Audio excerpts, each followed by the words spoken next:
Tenekoto, tenekoto, tenekoto katoa. Shalom, bruchim arabim. It is an honor, Deputy Prime Minister Peters, Minister Willis, Minister Bishop, members of the Diplomatic Corps, Holocaust survivors, and other distinguished guests. It is an honor to be here this evening and to declare the United States' support in the fight against rising anti-Semitism and Holocaust denial and distortion. History tells us acts of Holocaust denial and distortion are often the canary in the coal mine. They foreshadow trouble not only for Jews, but also for other marginalized groups that, left unaddressed, can often be a precursor to violence. Such denial and distortion are a threat to democratic values, to national stability, and to global stability.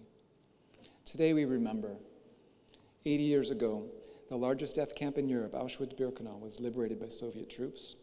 By then, more than 6 million Jews and millions more people, including Roma, Sinti, Slavs, persons with disabilities, LGBTQ individuals, and resistors, they had been killed by the Nazis and their collaborators. U.S. forces liberated the Buchenwald concentration camp in April 1945 and would later discover the horrors of Dachau, Dora-Miltow, Flossenburg, and the Mauthausen camps. As we reflect on the past, we recognize that the unprecedented coalition of Allied forces was necessary to confront and ultimately defeat the forces of fascism and oppression. This unity was built on a shared commitment to the principles of democracy, human rights, and the rule of law. The sacrifices made by countless individuals from diverse nations were driven by a common belief in the inherent dignity and worth of every human being. I'd like to take a moment to honor my grandfather's memory. Harold Kratzer was born in the United States of German immigrants who moved to the United States seeking religious freedom. As the call came to his generation, my grandfather served in World War II as a B-17 Flying Fortress pilot, joining the Allied forces to create a more secure and just world. His example and life helped shape who I am and my desire to make the world a better place and join public service. Today, as we face a resurgence of anti-Semitism, disinformation, and other forms of intolerance, the values that guided our allies during World War II remain as relevant as ever. The rise in anti-Semitism is a stark reminder of the darkest chapters of our history and a call to action to ensure that such hatred and bigotry are never allowed to take root again. We must stand united in our condemnation of all forms of discrimination and work tirelessly to promote tolerance and understanding.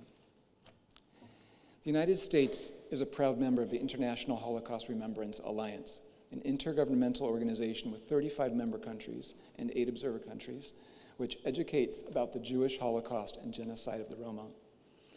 Former President Biden has said that anti-Semitic attacks in the United States are despicable, unconscionable, un-American.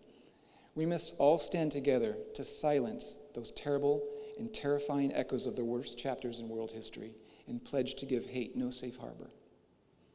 In his first term, in December 2019, President Trump signed an executive order on combating anti-Semitism that made it easier to use laws that prohibit institutional discrimination against people based on race, color, national origin, to take action against religious discrimination.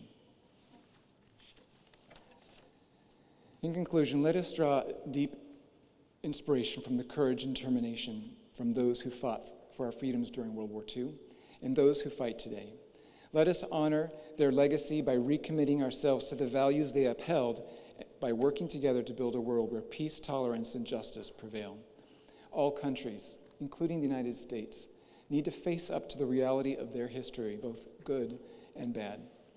Together, we can uphold the lessons of our history and safeguard the principles of freedom, equity, and human dignity that bind our peoples together and ensure that the atrocities of the Holocaust are never repeated. Thank you.